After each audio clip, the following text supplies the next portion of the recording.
My name's David Huddleston and I'm based here at the Public Record Office, or PRONI as it's more commonly known. I just want to extend a really warm welcome to PRONI, and from our parent department as well. We're a part of the Department for Communities. This is a launch today of the newly published Prison's Memory Archive, a case study in filmed memory of conflict. And it's really great to have people back in the room.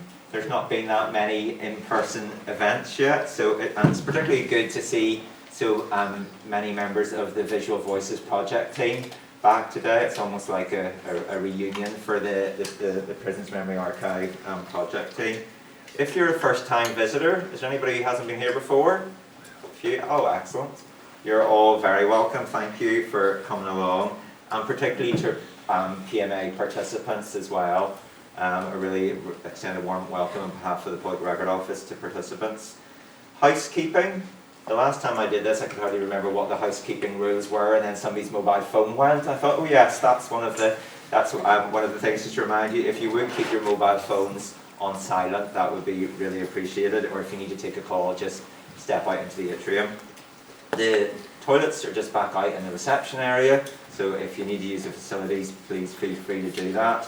There is no planned test of the fire alarm, so if the alarm does go, we will all keep together as a group, go out through the main entrance and cross over the Queen's Road to our assembly point, which is just near the marina at the Arch Apartments. We are going to record today's event, just the different talks and presentations, and we will plan to make those available via the PRONI YouTube channel, and we'll send a link out to people who've registered to attend. And we will also be having some tea, coffee and biscuits after the sort of formal part of the event. So please do stay behind and have a chance to talk to participants, talk to members of the project team. I just want to very quickly just do a couple of reflections. Just as I sort of look back, I've been involved with the project for 8 years. Can't quite believe that, actually. It was back in 2014 that I first became made aware of the Prison's Memory Archive, and just a lot of memories stand out to me, but I just want to mention a couple. One was a public engagement event actually here in these rooms back in 2019. It was an opportunity to watch some new Prison's Memory Archive footage. It was about internment, actually was the theme of that event, and two former internees, one of who's here today, Larry Carricker and Paddy Smith, I suppose talked about, we saw the clip and then they talked about their experience, and it was just the opportunity to be able to ask questions and hear from Larry and Paddy about their experience in the prison, but also just the impact that internment had on their families, their wives and their local communities, and that's just one thing that sticks in my mind. The other one was an event at Oxford Island that some of you might remember. I think that was back in 2016, where they brought a lot of the participants together, the project partners, and it was just really an opportunity, I suppose, just to work where everybody was coming from in terms of the different constituencies of the PMA. Probably the best bit that I remember was actually the lunch at the Oxford Island, and it's actually when you got to sit down with people and have lunch and just have that conversation was just really memorable. So those are just two things that sort of stick out to me. These participative events combined with the regular project meetings all contribute to giving me a greater understanding of the Prison's Memory Archive and its value. And I really appreciate the emphasis. It was Lorraine Dennis, the first project manager in Cahill, about viewing the PMA recordings as an opportunity to see and hear the other person. And I suppose for me that helped to develop my own understanding and empathy as I watched and listened to the many different experiences that are part of the Prison's Memory Archive. So for PRONI, it has been a unique and challenging experience. It was the first digital audiovisual archive that we received. It was co-owned by participants, which was something that was quite novel, or very novel for us. And then there was the involvement of the management, now the advisory group. We are delighted, really delighted, to provide a permanent home to the archive, and it now sits alongside official government records from the Troubles and other private records to form part of the wider public record. Lainey Lennox, in her chapter in the new book, noted that PRONI's partnership with the archive and the Visual Voices project indicated a transformative and participatory aspect in PRONI itself, and I really do share that assessment about the sort of transformation that the project helped to create.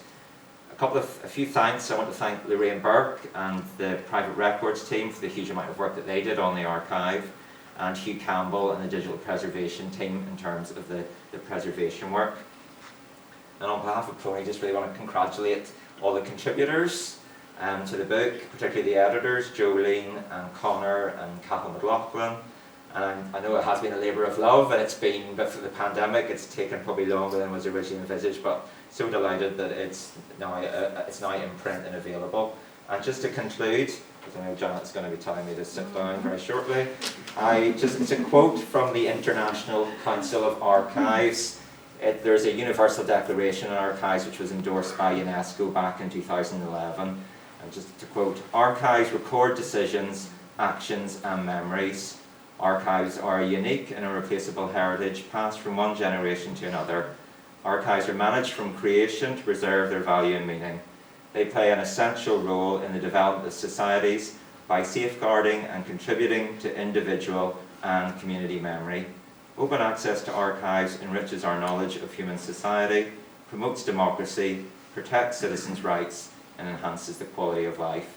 And I think that quotation sort of encapsulates the essence of the Prison's Memory Archive for me, and its significance as we mark the publication of this new collection of essays and participant contributions today. And I'm going to hand over to Cathal.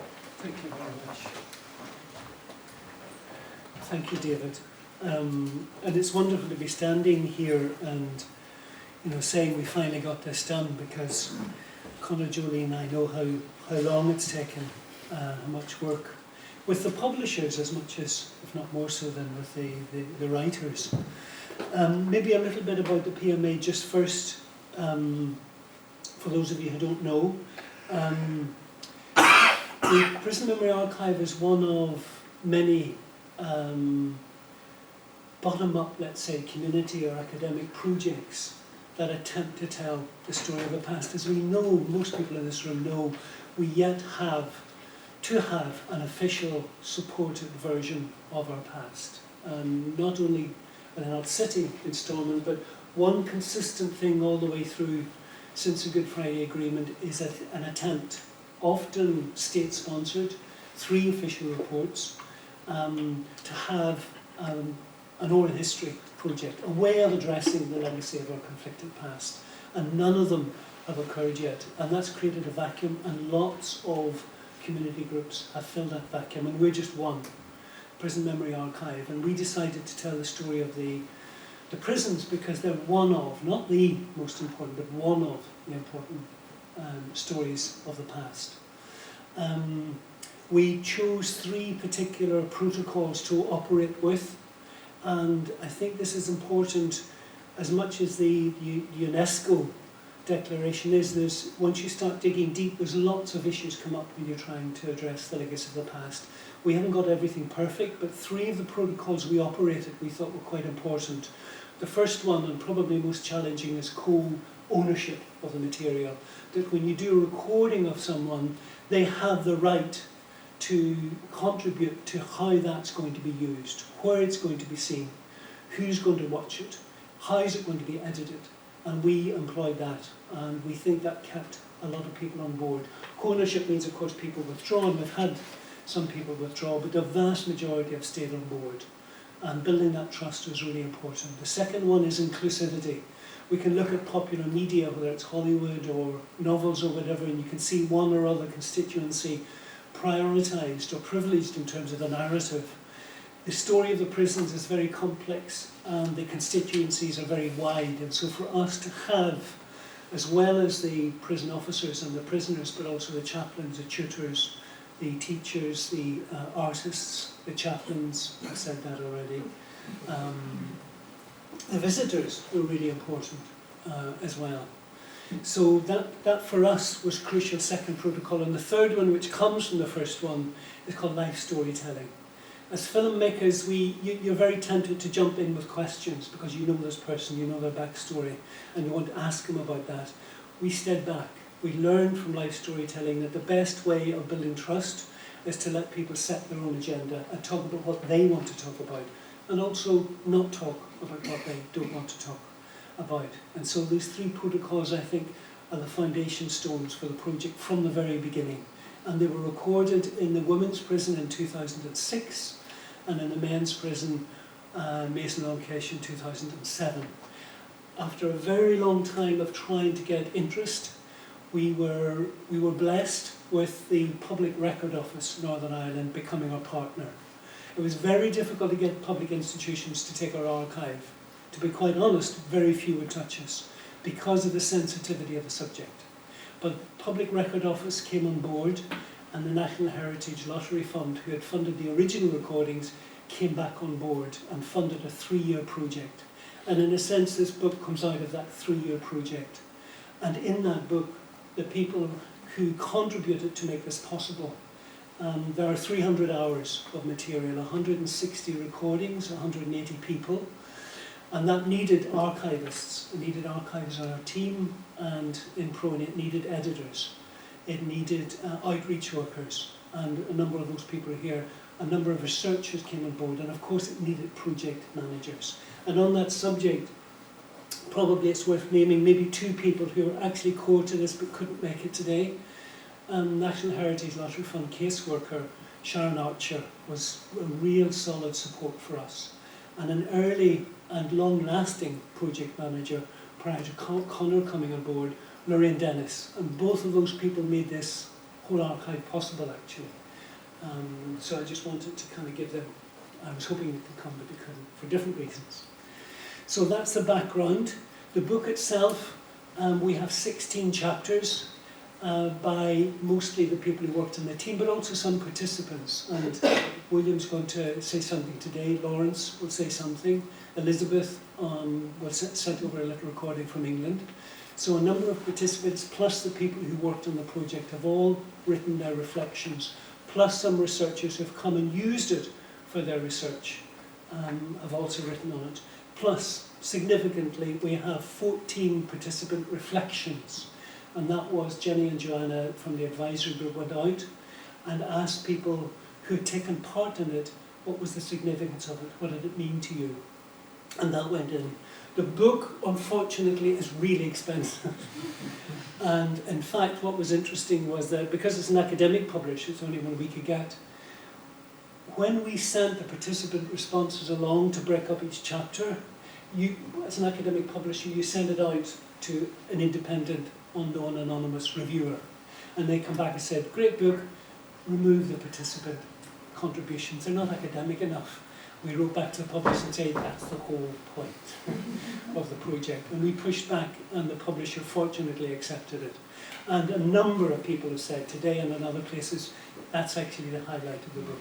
Not you academics, it's the participants writing in between. So on that subject, oh yes, the expense. It's £65 to get your library to buy it. But if someone today wants to buy it, the publishers have given us 30% off if we take names today. So if anyone wants it for the remarkable bargain of £45, give me your name and email address and we'll do a deal with that.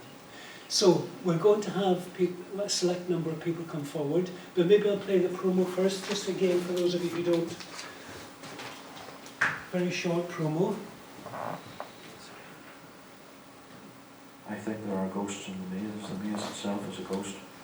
It's a ghost of another time.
never really been able to come to terms with.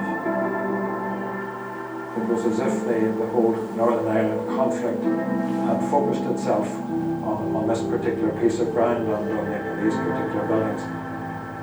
Very, very painful memories, but memories that have to be kept and have to be talked about and have to be put into our history.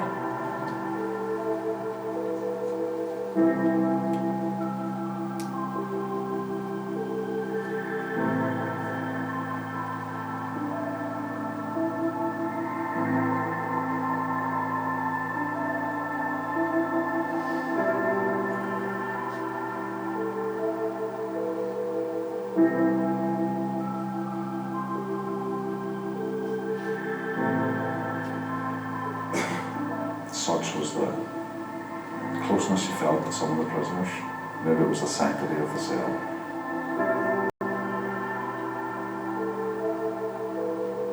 They used to say, you know, you can't imprison the imagination, if you like, you can't imprison the spirit.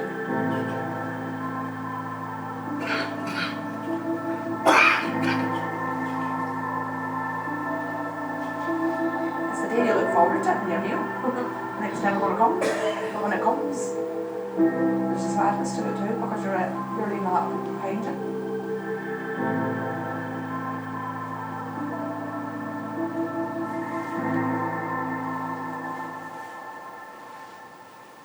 I think that the last thing you would say about this place is pass one out, turn the lights out,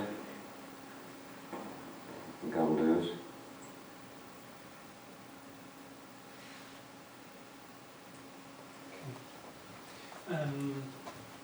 I'm going to introduce first of all Joanna McMinn, who's one of the chairs of the advisory group, and the advisory group is a group made up of ex-participants mostly to help us make strategic decisions. We continue the co-ownership principle through as much as possible.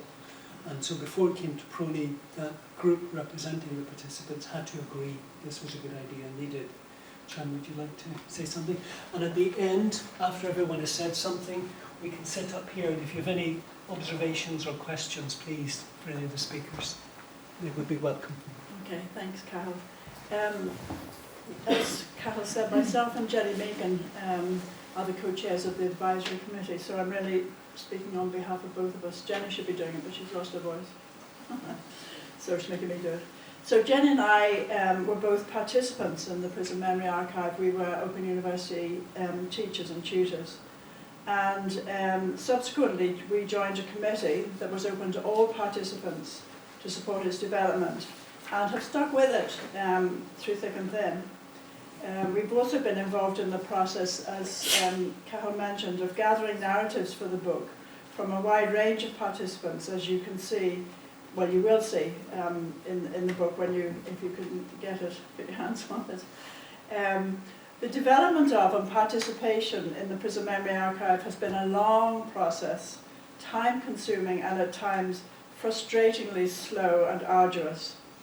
The committee, which eventually led to the current advisory group, began the work began 16 years ago in 2004. And then funding grants from the Heritage Lottery Fund in 2014 and later were made possible by a partnership with the Public Record Office, PRONI, which has been consistently and hugely supportive throughout the entire process. But some of the early challenges we faced included the stressful relationship with the corporate culture of Queen's University and the need for a voluntary group of participants to engage with the ethics of the project, including legal issues around ownership and copyright, which the Lottery Fund grant required, and we won't even mention GDPR. So participation varied over time. There were more than 30 meetings were held between 2014 and last year, with the end of the funded Visual Voices project. Attendance of participants varied between 5 and 10 people, and not always the same people. But there was a significant increase in participation when the meetings had a specific focus, such as the announcement of a development grant. So, as David already mentioned, we had a one-day conference in Oxford, Ireland, another one-day event at Clifton House in North Belfast, and the Visual Voices launch here in PRONI.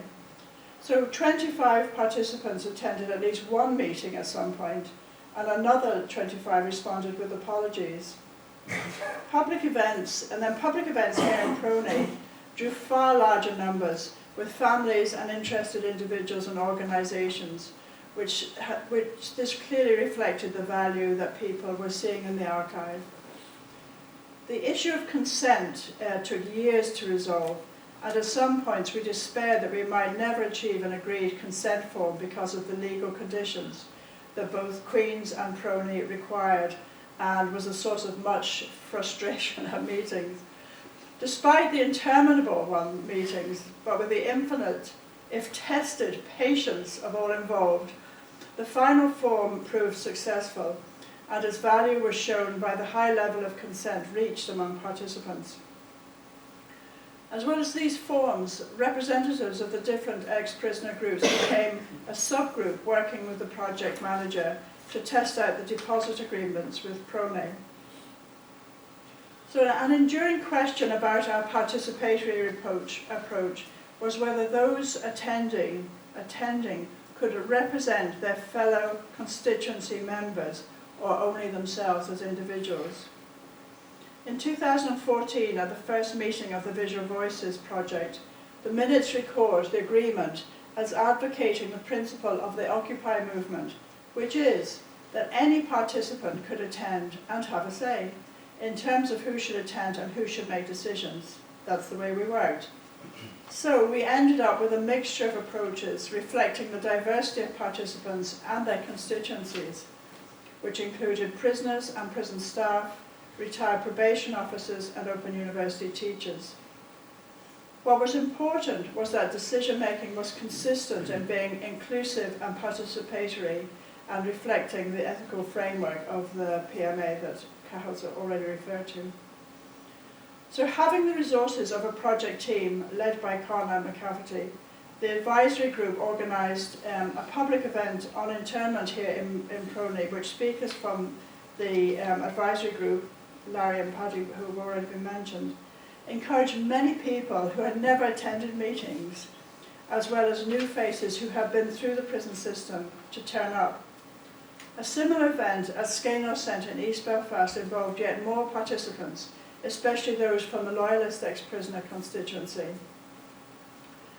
From the first meeting of Vital Voices in 2014, representation contained the issue of inclusion. The division of ex-prisoners into Loyalists and Republicans sufficed, for example, but there were at least 3 different groups of Republican ex-prisoners represented on the management committee, together with some who had no affiliation with the group. Loyalist ex-prisoners from 2 groups were represented, but a gap was created in one when Plum Smith, who had been a great supporter of the PMA, died in 2016. In addition, the fallout from the Boston College debacle contributed to some Loyalist ex-prisoners withdrawing from the PMA. However, those outreach events already mentioned were important in recruiting, for example, 6 Loyalist ex-prisoners to record their stories, which had to be done in a film studio because, as you know, the prison site is no longer accessible. So some of those who have attended the advisory meetings are representing an ex-prisoner group, and those whose reflections you can read in the book include Michael Colbert, Gerard Murray, Harry Donaghy, Dee Stitt and Colin Halliday. And similarly, Val Owens represented the Association of Retired Probation Officers. Others attended as individual participants, and their reflections are included, for example, Paddy Smith and Larry Callagher, Eleanor Mulligan and me. So prison officers and governors rarely attended meetings, most likely for reasons of security and identity, although a few regularly kept in touch. It was an achievement also to have 2 more ex-prison staff recorded in 2020 to help address withdrawal of some other prison staff who used our principle of co-ownership to withdraw their recordings for security reasons. So one of the new participants, Ronnie White, a former prison governor, attended the advisory group meeting in January 21 and also contributes to the reflections in this book. And another prison governor, John Hetherington, has also contributed to the book. So given the range of groups represented, the political sensitivities and the passing of time, the achievements of the Prison Memory Archive and its advisory group has been a collaborative effort and a testament to the human care, the ethical framework, as well as the commitment and hard work and effort of all involved.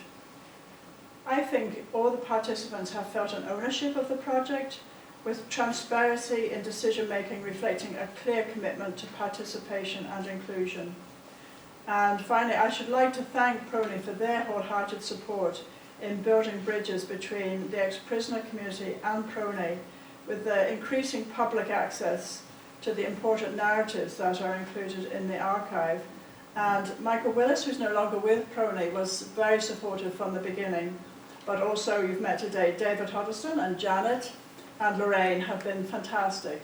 And they now have Kate working with them, who was our archivist, and Laura Aguilar. It's fantastic. It has been a really important development, I think, in contributing. As Cathal said at the beginning, it's not the only bottom-up, if you like, archive of stories, but I think it's a very important one in contributing to future generations understanding and learning from people's experience of political conflict. So thank you.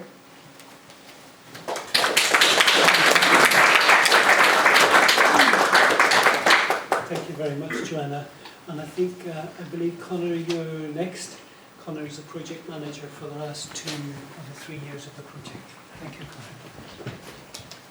Thanks, Cathal, and hi everyone. My name is Conor McCafferty. I was project manager on the Prison's Memory Archive, started in 2019. I'm trying to remember now. And kind of basically, I was there for the kind of final phase of the project after Lorraine Dennis had left. During that time, we finalised the archival recordings to bring into PRONI. We made a series of short films. We delivered a series of public engagement activities, events, including some here at PRONI, until we were rudely interrupted by the pandemic. And we created a new website for the project, which hopefully I can, oh, I've gone the wrong direction. Hopefully I can show in a wee second. And so before I do that, I just wanted to mention a few people who've been involved in the project and who made it an absolute pleasure to work on, really. Especially the project team at Queen's. So Kate Keane and Annie Russell are project archivists, both of whom are now working here at PRONI. Kevin McSorley, our film editor, who's working on research relating to the archive still. Rosie Hickey, who led our outreach programme. And Gillian Miles, our administrator, who was such a kind presence in the office for all of us. And I think I speak for all of the team when I say it was an absolute privilege to work with Cathal McLaughlin as well. And his kind of wise guidance on the project and his generosity of spirit just set the tone for all of us, I think. And on a personal level, it was a real honour to meet and work with the participants in the project. Probably people I would never have met otherwise. And I've been delighted then, since the project finished, to work on the book with Cathal and Jolene. And we're delighted to launch it today. Hopefully it's an insight into how the project worked, as well as an insight into life in the prisons for the participants. And I think we were looking to kind of strike a tone between academic and practical, personal and political, and hopefully we've done that. So I just wanted to also, I mentioned the project website, which was one of the biggest kind of aspects of what we were doing in the past, the final kind of year of the project. And what we're trying to do is provide access to the archive for, especially for people internationally, and especially for people who might not have knowledge of the prisons, or, for example, the conflict more broadly. and so it was redesigned from the bottom up to give as much kind of contextual background information as possible, and to provide access to selections from the archive. So on the homepage we're kind of drawn from some of the photographic archive, which is also part of the collection. So we've got interiors of Armagh Gaol there, for example, demolished Nissen hut at Maze and Long Kesh. And I just love some of these images of the kind of overgrown huts and so on as well. Photographs taken inside the chapel building, that one. These were prisoner artworks which were left behind at the maze. And just we wanted to kind of give a sense of what the sites were actually like for people, especially if you hadn't had the chance to visit it. And also, so I'll just go to the section on the prisons, because this was something we wanted to kind of give a sense of what the sites were like. So using kind of architect's drawings and aerial photography of the sites, we were able to kind of put together these interactive maps of Armagh Gaol and of Maze and Long Kesh.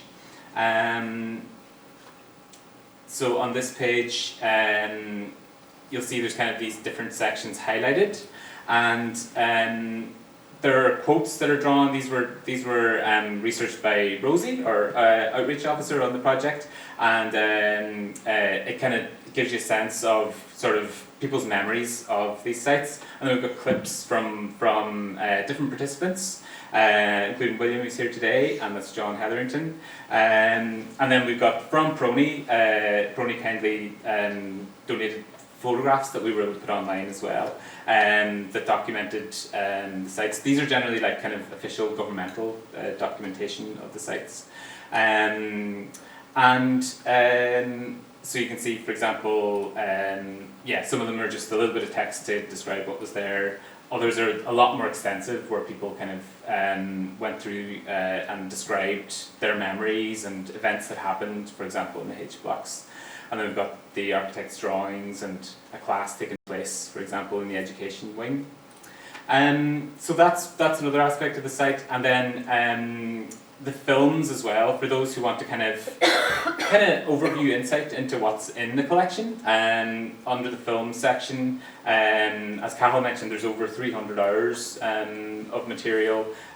So we've developed extracts which give sort of 1 to 2 minute clips from various participants. There are a selection of full recordings, so those maybe are more like an hour in some cases, and one of the longest ones is about 3 hours, I think. There are feature films which draw together kind of different collections under a particular theme, and short films as well.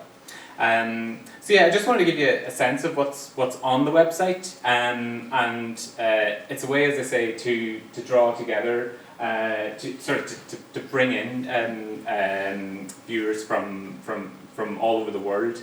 And just in the meeting, our advisory group meeting before this event, we were looking at some of the statistics, and in the past week we've had several hundred views of the website from all over the world, without necessarily doing much promotion of it yet. So that's, I think, showing the kind of, hopefully, the kind of the draw of this project and the interest that people have in it. And yeah, so that's I just wanted to introduce that to you, and it's a real pleasure to be here, and thanks so much everyone for coming along. I'll pass back to Carol.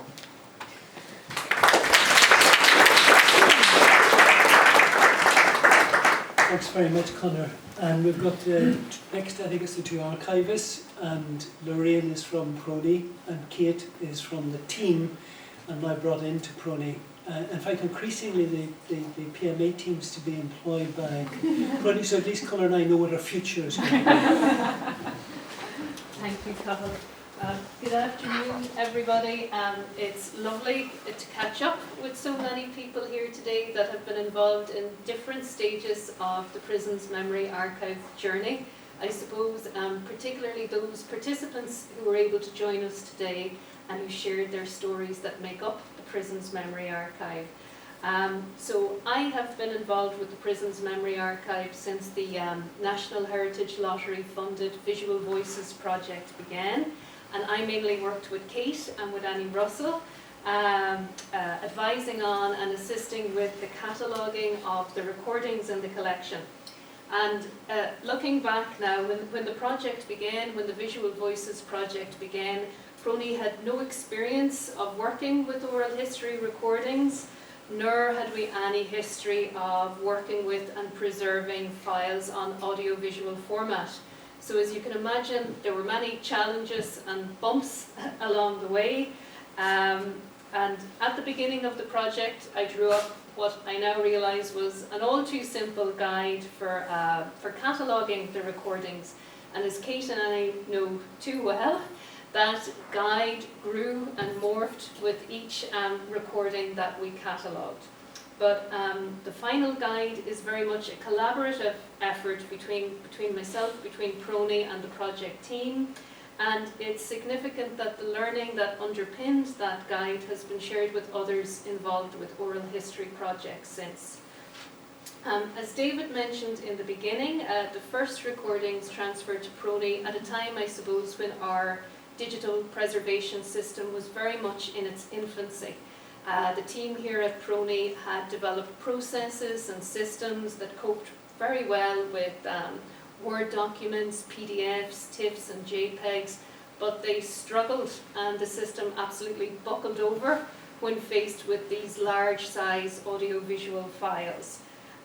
So it was important then that working with the PMA recordings enabled the digital preservation team to test and refine their processes, even their software and their hardware, and to come through the other side to ensure the long-term preservation of the recordings, which was one of the key aims of the project. Collaborating with PRONI and transferring the recordings to an archival institution presented many challenges to the project team and participants, as Joanna alluded to in her presentation. And I have no doubt at times they thought we were pedantic, or fussy, or downright deranged, but were just too polite to tell us that. So, and I know that the participants were stretched to the limit of their patience when presented with data protection forms and yet another version of the deposit agreement. But I think that the meticulous approach that we adopted together with the project team was crucial, given the fact that many of the recordings contain sensitive personal information and that provision was being made for online access to those recordings. But more importantly, this care was an extension of the ethical responsibility to the participants themselves, who had shared their stories and which underpinned the prison's memory archive from the very outset. So thank you very much, everybody. I'll pass over to Kate Keane now, who was the archivist throughout the Visual Voices project and who now is a colleague in PRONI. Thank you, Vernon.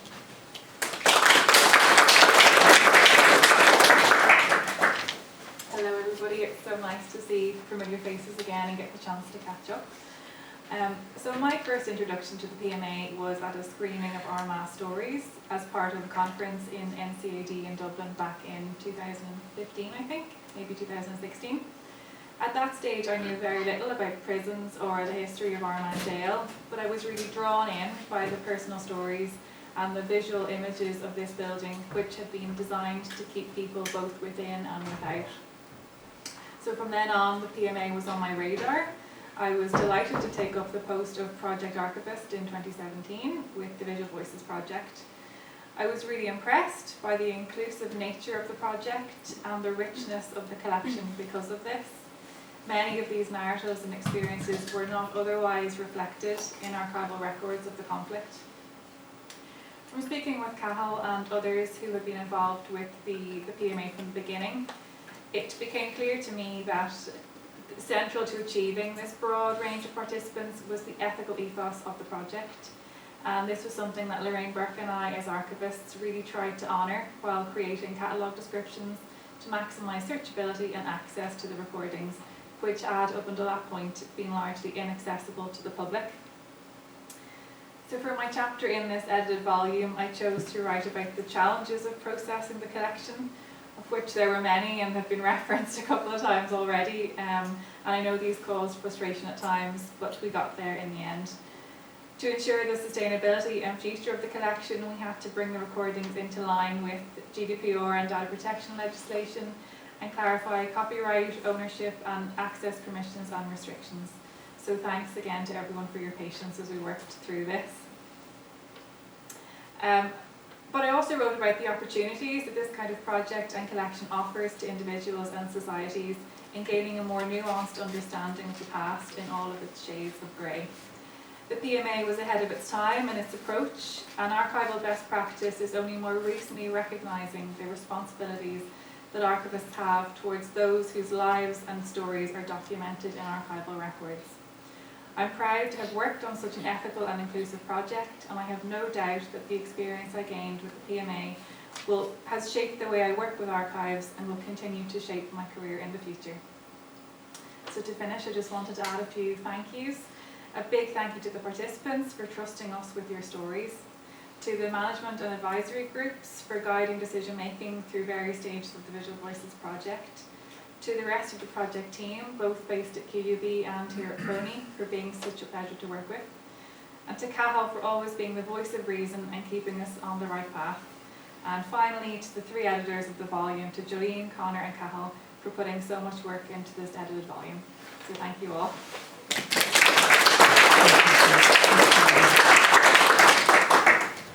And now it's a privilege actually for all of those people, as you say, who trusted us with their stories. And we're going to have a couple now of those people.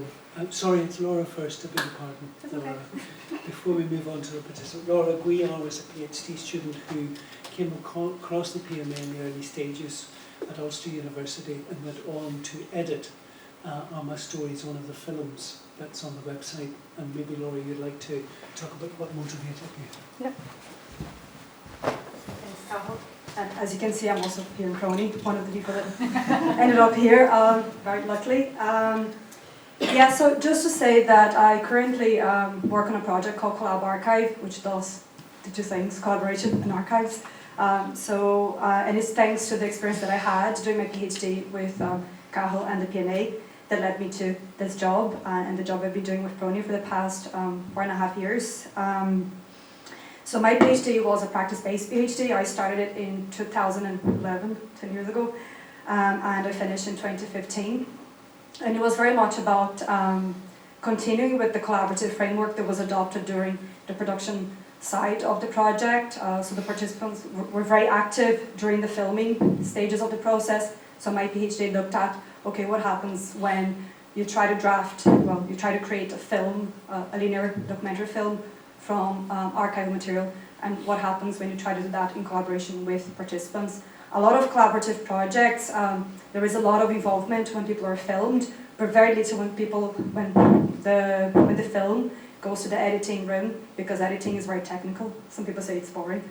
I think it's not boring. So my PhD looked at that. What happens then if you try to make it a little bit more collaborative, maintaining the whole ethos that was so important when the interviews were recorded. So we wanted to keep that throughout the editing phase of the film. So I created a film called We Were There, which is a 1-hour linear film about the women's experience of the Maze and Long Kesh prison. And the film premiered at the Belfast Film Festival in 2013, also feels like so long ago. And the chapter in the book, it's actually about the process of turning 16 hours of material into a film that had a very particular agenda. I wanted to bring the female perspective of a male prison and the challenges of doing that and working with archives. So if you buy the book, you read it. I just want to finish off by saying 2 things. It's been great to see 2 things coming out of the PMA. I think the first one is all the different research that I was actually the second PhD student to work with the material. Jolene Mares was the first before me, and since then there has been researchers working on virtual reality, accessibility, and many, many other things. So it's been great to see how amazing the material is and how much, how many journeys people can take when they work with the material. But more importantly, I think in terms of the reception, I can speak for We Were There. The film has been shown a lot since then. very surprisingly, because again, PhD researchers, generally nobody really cares about them, and that's the beauty of practice-based research, is it lives much longer. And so it's been great to see how many different types of discussions the PMA can actually generate, and my film definitely generated a lot of different discussions.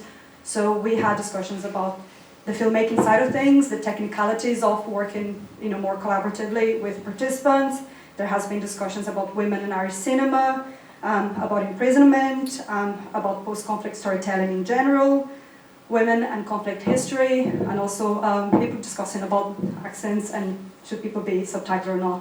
So I think it's great. I think it's testament to the wealth of the material that, no matter what you do, a short film, a feature film, an exhibition, a conference or anything, there is always so much room for discussions, and it's great to use audiovisual material to spark conversations. And definitely this is something that I experienced with my film, and it's been absolutely wonderful to see how the material connects so many different audiences, not only here but all over the world. So just to wrap up, say a big thank you. I think, Kate, I'm very much like you. I think all the lessons I've learned during my PhD has definitely framed how I work with people. The way we work in PRONI through all the projects we've been doing together, it's very participatory, and all those ethos of co-ownership, inclusivity, live storytelling very much sort of like continuously lives on with the work that we've been doing here. So thank you, Cathal. Thank you to the participants as well for helping me make the film, and to everyone as well that came to the screenings and took part in discussions as well. And it's great to see that the project have lived on.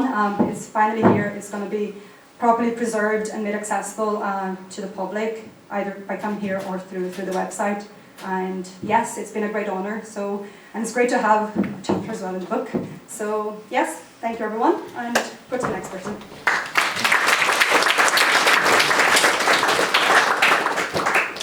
And you mentioned the participants, and we have William and Lawrence going to speak today, and I think the value, the wealth of experience, and the advisory group shows it to us every time we meet, those people who pass through the prison system, whether they're prison staff or prisoners or teachers or whatever, the stories they have are so rich and so important to record, to make accessible.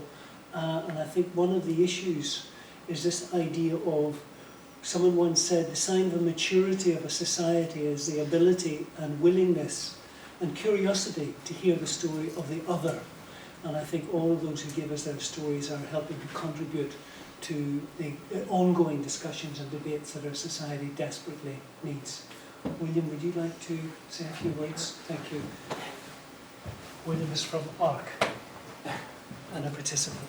So I'm not loving folks, my legs went dead. I brought my notes from here.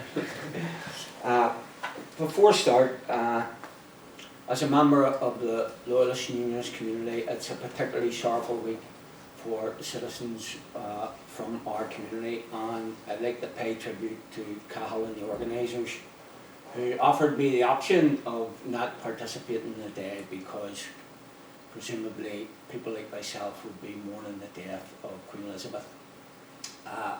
However, I'm more than happy to take part today because her longevity in service, I think, is reflective of, hopefully, as I believe she would want, society to return back to normal, and continuum events like this is an aspect of that. And again, before I start, and I'm going to be very brief, folks, I never thought I'd ever have to write a chapter to be able to afford a book. And you know, because we all got free copies, you probably know. But I'm half expecting Cathal to ask me for the price of it on the way out. So at 65 quid, I don't think I've ever paid that much for a book that had nothing to do with Bob Dylan. But I'd just like to start with my involvement in the Prison Memory Archive, and going right back to that time when you heard from the speakers thus far, that it was as long ago as 2007. But I remember at the time because I just started my PhD, and it was rooted in getting narratives from people. And I contemplated how best to do that, because we can all go into recording studios and rooms and so on and so forth, but what was particularly intriguing was that you were expected to go to that place that invoked the greatest memories.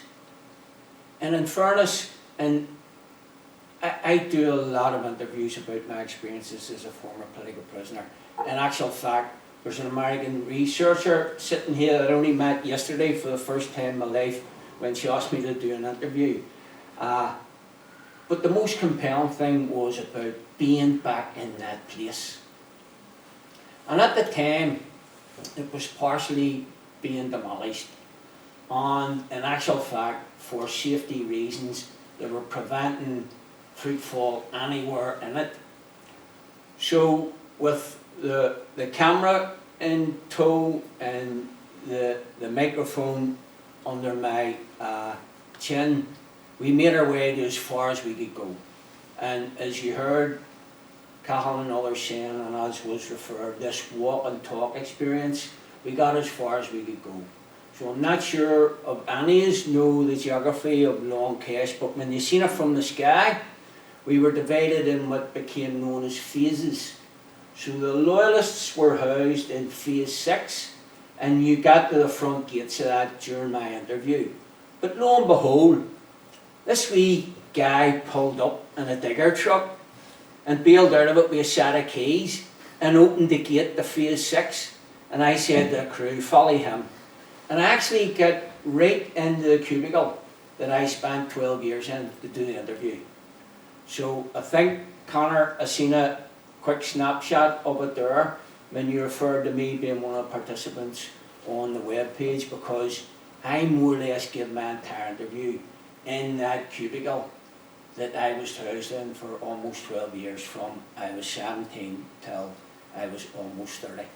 And that did something to me, because it invoked memories of just being there that otherwise I believe I might not have been able to recall. And I bore that in mind then when I started interviewing other former prisoners by trying to not contrive or to choreograph something, but in encouraging them to have in their presence something symbolically relevant to the experience I was wanting to talk about. So it's fair to say that the place we're talking about is one of the most contentious spaces in Irish history. Correct me if I'm wrong, we often can't even agree on the name of it. You know, HMP Maze, H blocks, Long Kesh, Republicans refer to them as cages, Loyalists refer to them as compounds, and so on and so forth. But also what's equally contagious, including the name, I believe, is the understanding of it. So I think that was significant in the demise of the so-called Maze and Long Kesh project. Irrespective of how it tumbled, there was a perception that this place, as we have heard from the great and the good, should I say, that would be only developed or portrayed as this bastion of something to do with the Republican agenda within it. And at the time, and you've heard from speakers about possibly the reticence of loyalists to get involved in projects like this, at the time, that may have been something that fed into people's thinking. But it most certainly didn't feed into mine.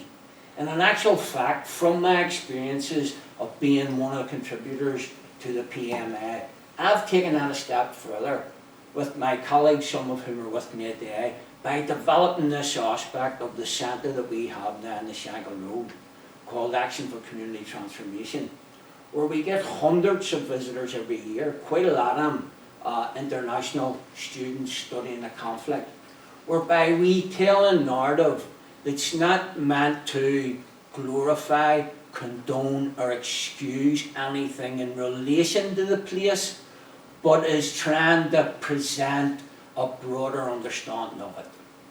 Now, in that I'm talking about how the discourse over time has been particularly subjective about Long Kesh. And in that I talk specifically about my own experiences, because there are these throwaway comments that have been allowed to be bled into the discourse that, for example, categorises incarceration within Long Kesh as this binary development whereby, for example, while Republicans were thinking, loyalists were drinking. And it's a myth. It's a complete myth. Now, the only way you can demonstrate that it is a myth is by telling your story. Now, I'm not suggesting that in telling my story it should take precedent over anybody else's story you've heard. And in that respect, that's something that is very reflective of PMA.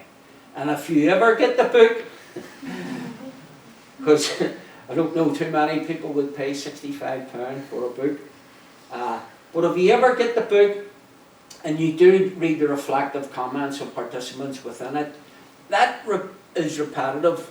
This empathy from the organisers and the archivists and the interviewers and the filmtographers and so on and so forth, that is particularly consistent throughout it, because there's no judgment afforded the narrative that people tells.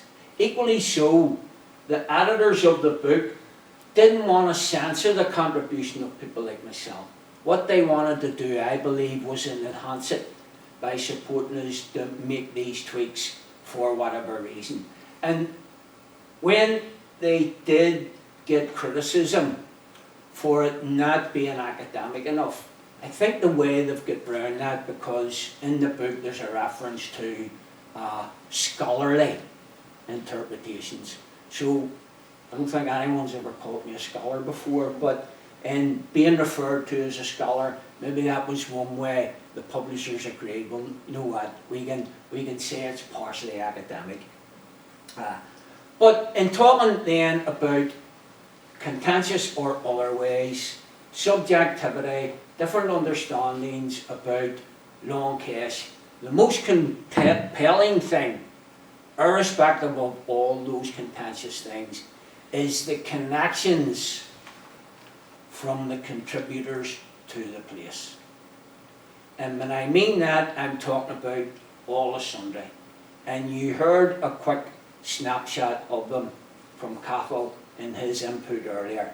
We're talking about people either side of the wall.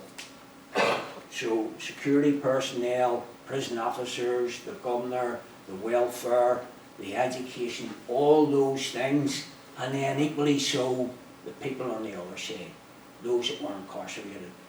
And again, the most compelling thing about the book is there's an abundance of those connections from those that were incarcerated, not only to Long Kesh, but as is plurally used, the Prison's Memories Archive, which goes to those other places, like McGilligan, and, well, McGilligan may not be included, is it? But there's a lot of people that were in McGilligan and then ended up in Long Kesh, and when they talk about their experiences, that's what precedes it. But I'll just quickly get to then my contribution to the book. So I'm running the risk of shooting myself in the foot by contradicting what I said about it, but, and here's why I use this. So all the contributors talk about their experiences of Long Kesh. And I repeat myself by saying I did likewise when I gave the interview. But when Cathal asked me to write this piece, I thought differently about it. And it relates to the things I've said thus far, particularly the reticence of young loyalists who may have been in Long Kesh. Because we have been scapegoated and demonised, and on a lot of occasions by our own so-called political advocates, mainstream unionism. And what I wanted to do, and forgive me, Cathal, for thinking, but this feels like the end of something, and I hope it's not. It's almost like we've got this, here it is, it's on PRONI, fill your boots. I hope that it's not. I hope that there's other things in the pipeline which fed into my thinking about the contribution I wanted to make. And that contribution is an edited version of a piece from my own research thesis for my doctorate called 18.5 Years Old, Ordinary Young Men, Extraordinary Times. Because as my late namesake, Billy Mitchell, no relation, has said in the past, what did society think happened in the bad old days of the late 60s and early 70s? Did society think that some sort of transformational gas was pumped across all these loyalist areas and these young men woke up one day and says, right, let's start killing Catholics? So there has been this derogatory propagation of the role of young loyalists during the worst period of conflict, 1972 to 1975, when a third of all the deaths happened in that 4-year period. And I felt it would be particularly relevant that I would write about those things that preceded how these young men ended up where they were, and of whom some gave narratives for the Prison Memories Archive. So mine is not a diversion from the theme, it's an intention of trying to create this new understanding about young loyalists during this worst period of conflict.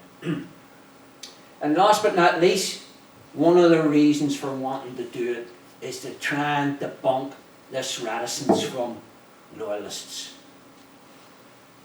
Now, I do recognise that some of them who have new lives, who have moved on, who have new families and so on and so forth, maybe do not want to revisit their past, and that's totally understandable. And no one's dragging anybody kicking and screaming to take part in these things. But we have a significant cohort of former political prisoners that have come to a stage in their life because, let's be honest, we're on a shelf life. For example, our project, Action for Community Transformation, organised a gathering of former special category prisoners, all from the cages stroke compounds within the UVF and the Red Hand at Crumlin Road Jail in November last year, and 81 people turned up to it. I was the youngest at it, and I'm 64 years of age. Since then, 3 of them have died.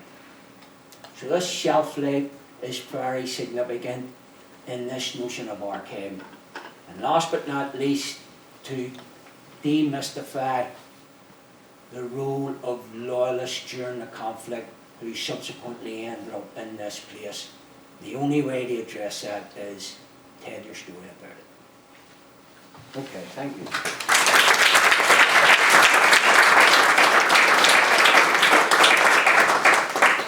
Thanks very much, William. And that point about, you know, this is not the end, this is the archive now ready to be used at PRONI.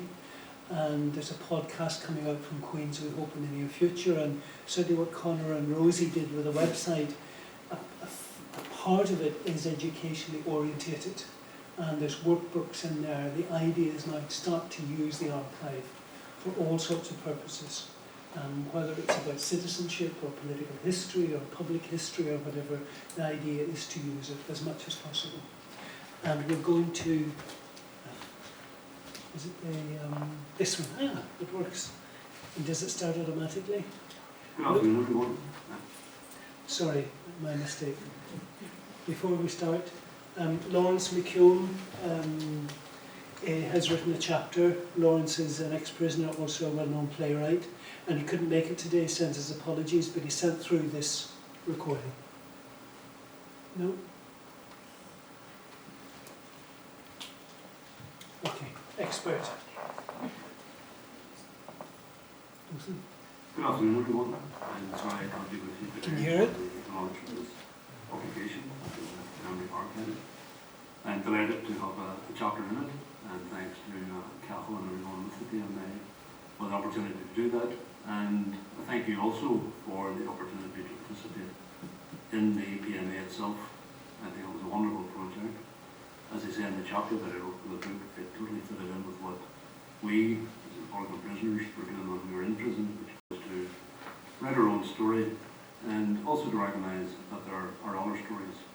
And all I'd like to do now is just to read the end paragraph of the chapter I wrote, because I think it sums up my views of the PMA itself and its importance. So bear with me. Some who visit the PMA, Prison Memory Archive, will dip in and out of individual narratives. They may visit the archive simply to hear a particular story or experience, and that's okay.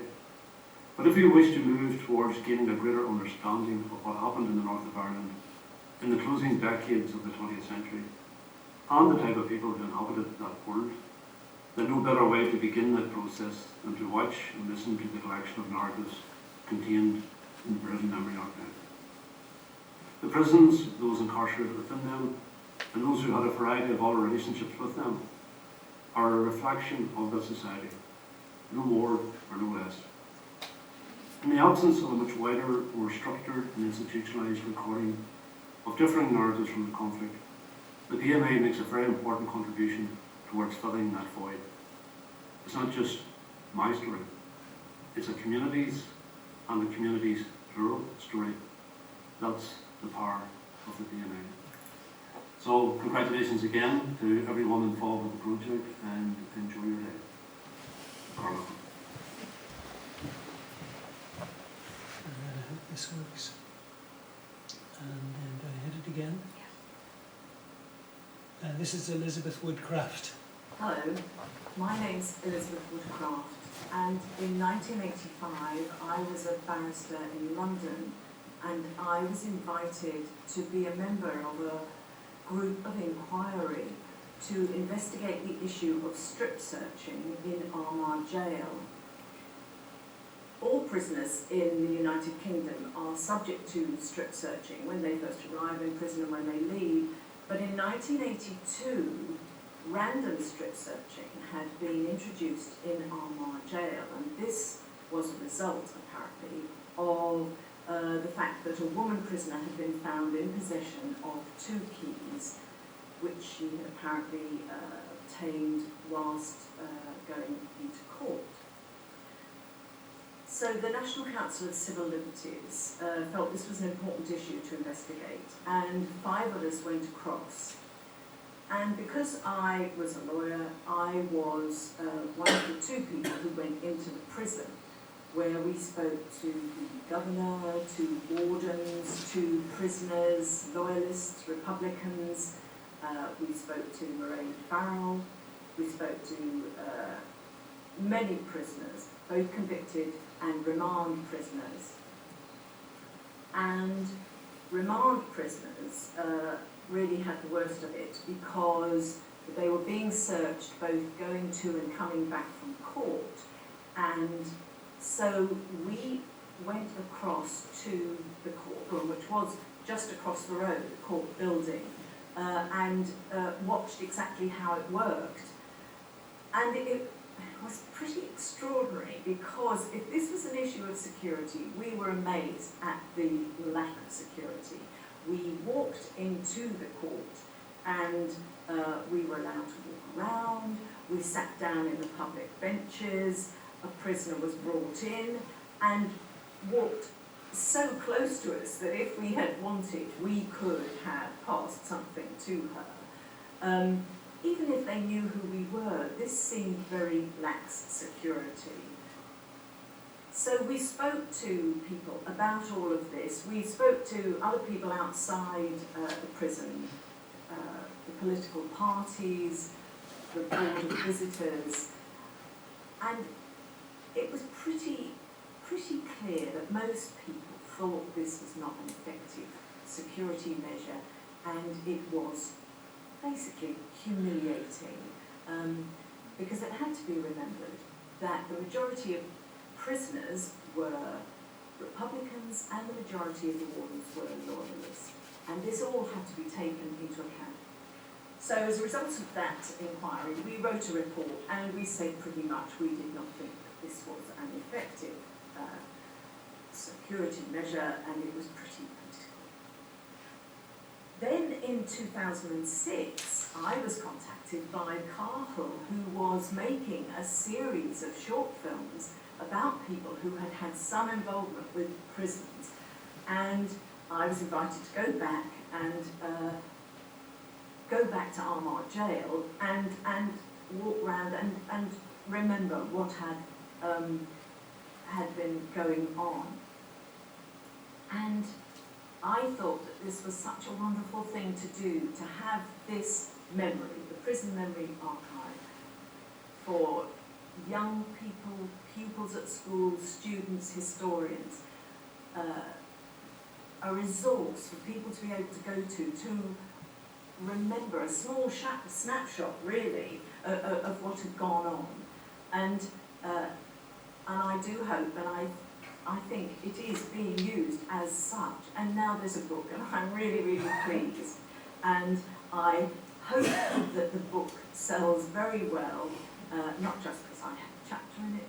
And I hope you all have a really good day launching it today.